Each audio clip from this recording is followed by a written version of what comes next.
ભરૂચમાં વસતા ખ્રિસ્તી સમાજ દ્વારા કેથોલિક ચર્ચ ખાતેથી નાતાલના પર્વ નિમિત્તે પગપાળા ધાર્મિક યાત્રાનું આયોજન કરાયું હતું, જેમાં મોટી સંખ્યામાં ખ્રિસ્તી સમાજના લોકો જોડાયા હતા. સમગ્ર વિશ્વમાં અખૂટ પ્રેમ, આનંદ, શાંતિ અને ભાઈચારાનો સંદેશ આપનાર પ્રભુ ઈસુ ખ્રિસ્તનો જન્મ 25મી ડિસેમ્બરના રોજ થયો હતો.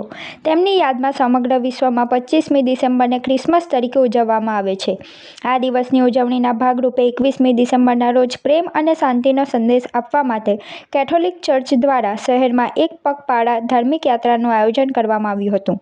આ યાત્રા સેન્ટ ઝેવિયર્સ શાળા ખાતે આવેલ કેથોલિક ચર્ચથી નીકળી શહેરના 5 બત્તીથી સ્ટેશન રોડ થઈ સ્ટેશન સર્કલથી પરત કેથોલિક ચર્ચ ખાતે પૂર્ણ થઈ હતી, જેમાં મોટી સંખ્યામાં ખ્રિસ્તી સમાજના લોકો જોડાયા હતા.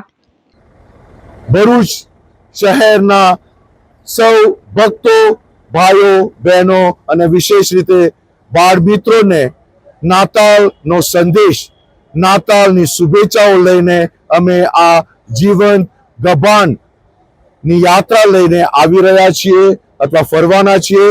બસ શુભેચ્છાઓ પાઠવવા અને નાતાલની સલામ આપવા, નાતાલનો સંદેશ આપવા.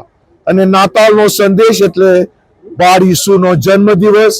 બાળ ઈસુ જેઓ આપણને શાંતિ, પ્રેમ, આનંદ અને જીવનની ભેટ લઈને આવી રહ્યા છે, એ શાંતિ, પ્રેમ, આનંદની ભેટ લઈને અમે પણ ભરૂચ શહેરમાં ફરવાના છીએ કે જેથી બધાને આ પ્રેમ, શાંતિ અને જીવનનો અનુભવ થાય. સાથે સાથે પ્રભુ ઈસુ સ્વર્ગ છોડી પૃથ્વી ઉપર આવ્યા અંધકારનો નાશ કરવા, પાપનો નાશ કરવા, મૃત્યુનો નાશ કરવા. તો સૌને આ આશાનો સંદેશ, પ્રેમનો સંદેશ, શાંતિનો સંદેશ આપવા માટે જ અમે આ જીવન ક્રીબ લઈને, જીવન ગબાન લઈને ભરૂચ શહેરમાં ફરવાના છીએ. સૌને ફરી એકવાર નાતાલની શુભેચ્છાઓ અને નાતાલ તેમજ બેસતા વર્ષની સોનેરી સલામ. God bless all of us. Thank you.